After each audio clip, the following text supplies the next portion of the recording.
momento de história. Com esta atividade aqui, que eu encaminhei para casa e também disponibilizei na plataforma. Então, com essa atividade, a gente tem o objetivo de revisar a colonização do Brasil.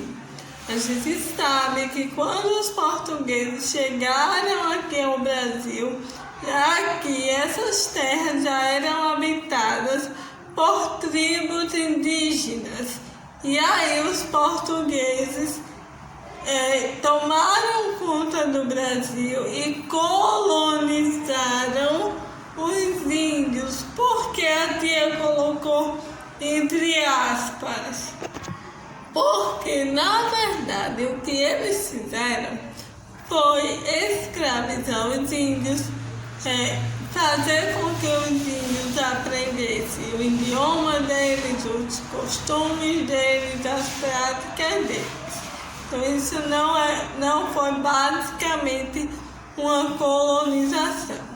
E aí, quando os portugueses tomaram conta do Brasil por muitos anos, ocorreu o que? A divisão das capitanias hereditárias. Cada capitania era responsável por tornar aquela terra produtiva e dali conseguir sobreviver. Com isso, formou-se os engenhos de cana-de-açúcar, onde os escravos, juntamente com os índios, eram obrigados a trabalhar. A cana-de-açúcar era plantada, colhida pelos próprios escravos, que na verdade foram pessoas trazidas da África e escravizadas aqui no Brasil. E aí, durante muitos anos, a cana-de-açúcar foi a principal fonte de renda do Brasil, porque eles produziam o açúcar e mandavam para a Europa, transportavam para a Europa por um preço muito alto. Então, durante muitos anos, a cana-de-açúcar foi a principal atividade econômica do Brasil. Depois veio a mineração, onde alguns grupos se dividiram, encontraram ouro em Minas Gerais e começou aí a extração do ouro. Esse ouro foi muito benéfico, porque com o dinheiro do ouro, da venda do ouro, eles reformaram todas as cidades, catedrais, igrejas. Então, naquela época, toda a arquitetura da cidade passou por uma transformação belíssima.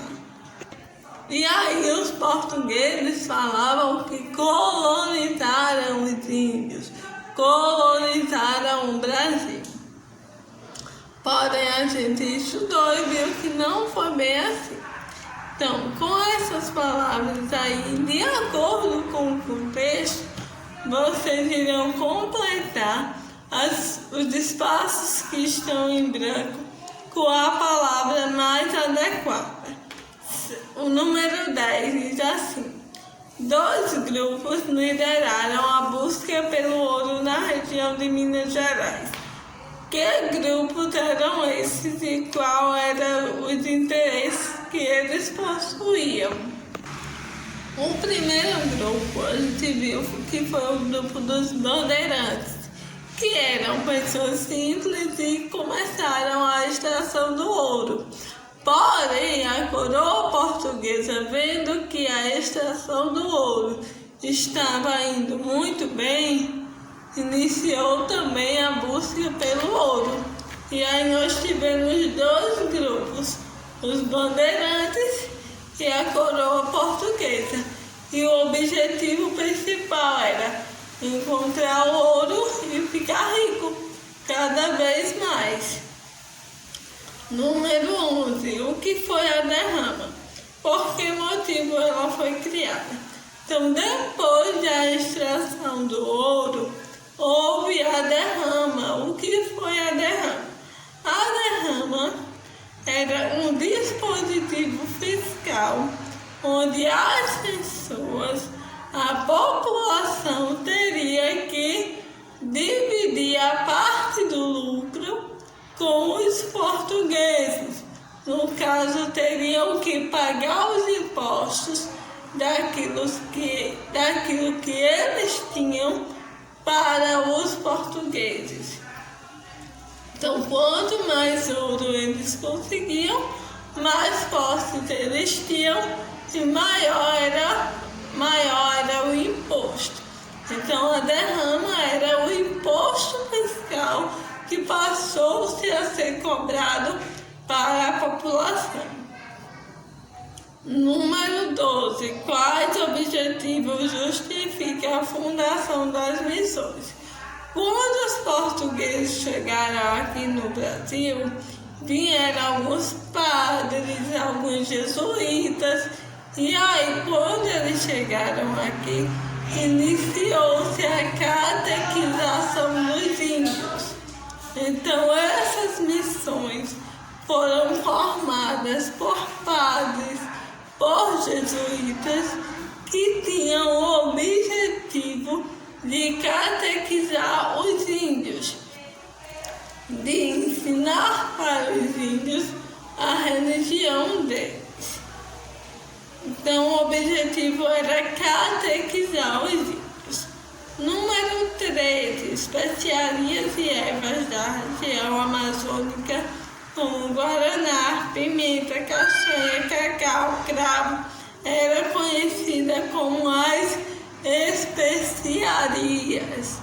Os portugueses deram o nome de especiarias a esses produtos, porque os colonizadores se interessavam por essas especiarias e ervas. Primeiro, porque era muito caro. Então, eles poderiam tirar do Brasil e exportar para a Europa e vender muito caro. E segundo, porque essas ervas, essas especiarias, serviam também como ervas medicinais na cura de algumas doenças. Então, hoje é apenas esta atividade aqui de história.